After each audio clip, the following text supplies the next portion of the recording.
देश का रक्षक कैसे बना बागी, डकैत तो मैं नहीं कहूँगा।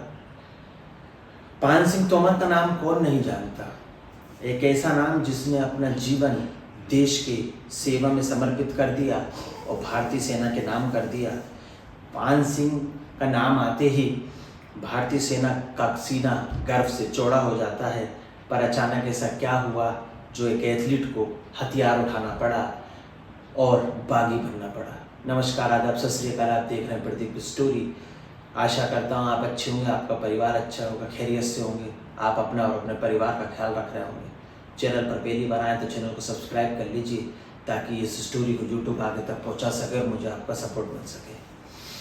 1 जनवरी 1932 में मुरैना, जो कि मध्य प्रदेश में स्थित है, मुरैना के भिदोसा गांव में पान सिंह का जन्म हुआ। पान सिंह के पिता का नाम ईश्वरी सिंह था, जो कि अपनी ज़मीन, पुश्तैनी ज़मीन थी, उस पर ही खेती बाड़ी किया करते थे और अपने परिवार का पालन करते थे।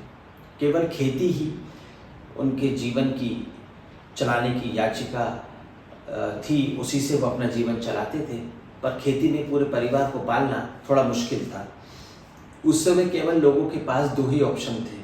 पहला, दूसरे की ज़मीन पर काम करो या फौज सेना में भर्ती हो जाओ। पान सिंह को पता था कि ज़मीन उनके पिता के पास है और उससे गुजारा नहीं होगा, इसलिए वो 1949 में राजपूत राइफल्स में सैनिक के रूप में भर्ती हो जाते हैं। बाद में उनको बंगाल इंजीनियर रेजिमेंट में वारंट ऑफिसर बना दिया जाता है। वारंट ऑफिसर मतलब एक वारंट दूसरी जगह से पहुंचाने वाला व्यक्ति, वो वहाँ पर उनको नियुक्ति दी जाती है और उनकी पहली पोस्टिंग रुड़की में की जाती है और यहीं से उनके जीवन में बदलाव आता है। यहीं से पान सिंह के जीवन की दिशा बदलने लगती है, क्योंकि ऊपर वाला सभी को एक मौका देता है। पान सिंह आर्म्ड फोर्स ज्वाइन करने के बाद आर्मी हेडक्वार्टर में उनको रिपोर्टिंग देनी थी और वो पहले दिन ही आर्मी हेडक्वार्टर में लेट पहुंचते हैं। इसके लिए उसे आर्मी हेडक्वार्टर में 20 चक्कर लगाने की सज़ा दी जाती है, जैसा कि आपने फिल्मों में देखा भी होगा। उन्होंने दौड़ लगाना शुरू किया और इसी दौड़ ने उनकी ज़िंदगी बदल दी।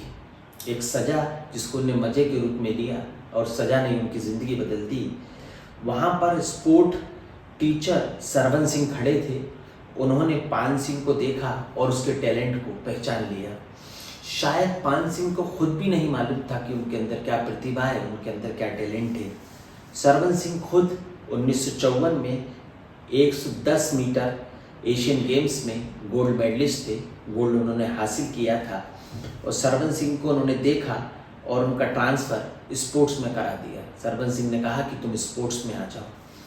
इस दौरान पान सिंह को खान पान का बहुत शौक था और उनका शेड्यूल जो था वो स्पोर्ट्स करियर की शुरुआत उनकी वहाँ से होती है और उनको एक स्पेशल डाइट दी जाती है और उनके करियर की शुरुआत 400 मीटर और 800 मीटर की दौड़ से होती है। पर बाद में अपने कोच सरवन सिंह के कहने पर Paan Singh Tomar 300 metre steeplechase दौड़ में हिस्सा लेने का फैसला करते हैं और कई नेशनल अवार्ड जीतते हैं। आपको शायद पता होगा कि पान सिंह ने 88 डोमेस्टिक मेडल अपने नाम करे। डोमेस्टिक मेडलों में उन्होंने अपनी छाप छोड़ दी। डोमेस्टिक मेडलों को उन्होंने जीता और 7 बार स्टीपल चेस नेशनल चैंपियन रहे। इसके बाद उनका सफ़र यहीं नहीं रुका। इसके बाद उन्होंने कुछ ऐसा किया जिससे उनको पूरे देश में पहचान मिल गई। पूरे देश में लोग जानने लगे कि पान सिंह तोमर कोई है और भारत का धावक है।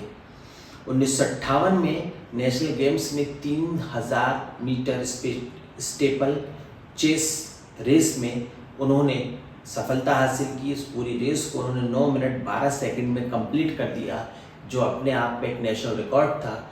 और इस रिकॉर्ड को आर्मी की जो व्यक्ति थे, जो सिपाही थे, दौड़ में भाग लेते थे और अन्य लोग थे, 10 साल तक नहीं दौड़ पाए और आर्मी ने उन्हें स्प्रिंटर के तौर पर जाने लगा। सब लोगों ने उन्हें एक नाम दिया, स्प्रिंटर, जो तेज़ दौड़ते हैं। पान सिंह तोमर को स्प्रिंटर के तौर पर जाने लगा। 1958 में टोक्यो ओलंपिक में पान सिंह ने इंडिया को रिप्रेजेंट किया। वहाँ पर पान सिंह कोई मेडल नहीं जीत पाए, पर इसमें पान सिंह की कोई कमी नहीं थी। अगर कमी थी तो अत्यंत आधुनिक इक्विपमेंट की, जो पान सिंह को नहीं मिले जो पान सिंह को उपलब्ध नहीं कराया गया, इसलिए पान सिंह वहाँ से हार गए। पान सिंह टोक्यो ओलंपिक से वापस भारत आ गए और देश में युद्ध का माहौल था। 1962 में भारत और चीन का युद्ध हुआ और 1965 में फिर इंडिया और पाकिस्तान का युद्ध हुआ। दोनों युद्धों में पान सिंह जाना चाहते थे, पर वो एक स्पोर्ट्स खिलाड़ी थे, प्रतिभावान व्यक्ति थे, तो उनको युद्ध में नहीं भेजा गया। 1977 में पान सिंह ने प्री मैच्योर रिटायरमेंट ले लिया और वो अपने घर वापस आ गए और नौकरी छोड़ दी। नौकरी उन्होंने इसलिए छोड़ी ताकि वो अपने घर पर आकर अपना बचा कुचा जीवन आराम से गुजार सकें, शांति से रह सकें, आराम कर सकें। पर शायद किस्मत को तो और ही कुछ मंजूर था। जब वो घर पहुंचे तो उनके लिए एक नई चुनौती, नया संग्राम, एक जीवन का नया युद्ध इंतजार कर रहा था। पान सिंह के चाचा और पान सिंह के पास मिलाकर कुल 2.5 एकड़ ज़मीन थी। 1.25 एकड़ पान सिंह की, 1.25 एकड़ उनके चाचा की। तो चाचा ने पूरी ज़मीन को गांव के दमंग आदमी, दमंग व्यक्ति वो होता है जो गांव का दमंग होता है, बाहुबली टाइप का व्यक्ति होता है, उसका नाम था चंडेल सिंह तोमर, उसके पास गिरवी रख दी क्योंकि चाचा को पैसे की ज़रूरत थी। अब पान सिंह ने पंचायत बुलाई। पंचायत ने भी यही फैसला सुनाया कि तुम अपने पैसे चंडेल सिंह को दे दो और अपनी ज़मीन को पूरा छुड़ा लो। पान सिंह पुलिस के पास गए, पुलिस ने कोई मदद नहीं की, उन्हें मेडल दिखाया, पर पुलिस ने मेडल की भी कोई कदर नहीं समझी। पान सिंह कलेक्टर के पास गए, कलेक्टर ने भी वही फैसला सुनाया जो पंचायत ने सुनाया, और जो चंडेल सिंह का भाई था बाबू सिंह तोमर, वो ज़मीन वापस करने के मूड में नहीं था। अब चाचा ने जो फसल बोई थी, बाबू सिंह उसमें भी आग लगा देता है। पान सिंह शिकायत करता है तो इस बात से बाबू सिंह नाराज हो जाता है और पान सिंह के घर पहुंचकर पान सिंह की मां को बट से मारता है। मां ने कहा कि यदि तू मेरी संतान है और तूने मेरा दूध पिया है तो सुबह होने से पहले बदला ले लेना बाबू सिंह तोमर से, नहीं तो अपना मुझे चेहरा मत दिखाना। पान सिंह तोमर बंदूक उठाते हैं, सुबह 4 बजे बाबू सिंह तोमर के घर पहुंचते हैं और उसे गोली मार देते हैं। उधर खबर आती है कि पान सिंह की मां को जो मारा था, घाव से पान सिंह की मां भी घायल हो गई है। पान सिंह ने बाद में चंडेल सिंह, बाबू सिंह और हवलदार सिंह को भी गोली मार दी। तीनों को गोली मार दी, उनके रिश्तेदारों को, क्योंकि यहाँ से एक फौजी के जीवन में ऐसा भूचाल आया कि उसे अपने व्यक्तिगत बचाव के लिए हथियार उठाना पड़ा।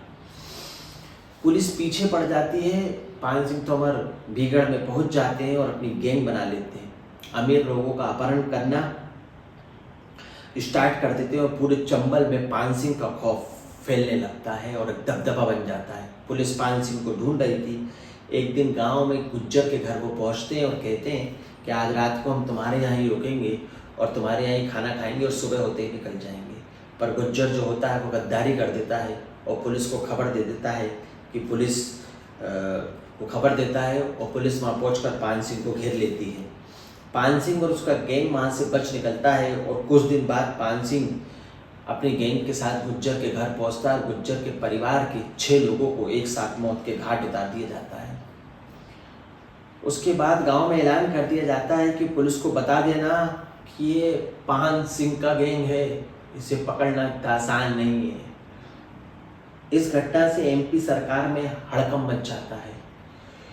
उस समय के मुख्यमंत्री अर्जुन सिंह, उन्हें दुख होता है कि तड़ नरसंहार हुआ। वो घोषणा करते हैं कि इस दीपावली पर मैं घर पे दीपक नहीं जलाऊंगा जब तक कि पान सिंह को पकड़ नहीं लिया जाएगा।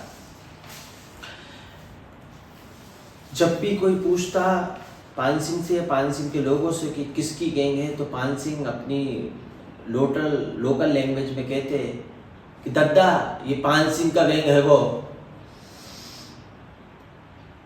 पुलिस पान सिंह को पकड़ने के लिए जिंदा या मुर्दा लगभग 2 करोड़ रुपए खर्च करती है और आधुनिक तकनीक के हथियारों को बुलाती है। पान सिंह की खबर देने वालों को सरकारी नौकरी का लालच दिया जाता है और गांव में 118 पुलिस वाले पान सिंह को घेर लेते हैं और पान सिंह की गैंग में कुल 15 लोग होते हैं। 9 घंटे तक लंबी मुठभेड़ चलती है। पान सिंह मारे जाते हैं और दुख की बात यह है कि देश का एक जवान देश की पुलिस के हाथों ही मारा गया। दोस्तों, एक फौजी के साथ ज़मीन को लेकर अन्याय हुआ, पुलिस ने उसकी मदद नहीं करी। ये कहानी मैंने आपको सुनाई। और दोस्तों, इस वीडियो को देखने के बाद आपकी क्या राय है? उस समय अगर पान सिंह की मदद पुलिस करती तो शायद इतनी बड़ी घटना ना होती, एक फौजी को हथियार ना उठाना पड़ता वो शायद वो बागी ना बनता, क्योंकि पान सिंह ने कहा था कि बीगड़ में बागी मिलते हैं, डकैत तो और कहीं मिलते हैं। डकैत नहीं था दोस्तों, वो सिपाही था जो अपने जुल्म के खिलाफ हथियार उठाकर बागी बन गया था। इस कहानी को सुनाने का उद्देश्य किसी का दिल दुखाना, किसी के अंतरात्मा को परेशान करना नहीं है, और ना ही किसी की भावनाओं को ठेस पहुंचाना है, बल्कि आपको सतर्क करना है, सावधान करना, सतर्क करना है। कहानी अच्छी लगी तो लाइक करें, चैनल को सब्सक्राइब करें, अन्य लोगों तक भेजें, और कोशिश करें कि ऐसी घटना फिर दोबारा ना हो। पान सिंह की घटना आपको हिलाकर रख देगी। अपने राय मुझे कमेंट्स में बताएं। अगली कहानी में फिर मुलाकात होगी। जब तक के लिए जय हिंद, जय भारत।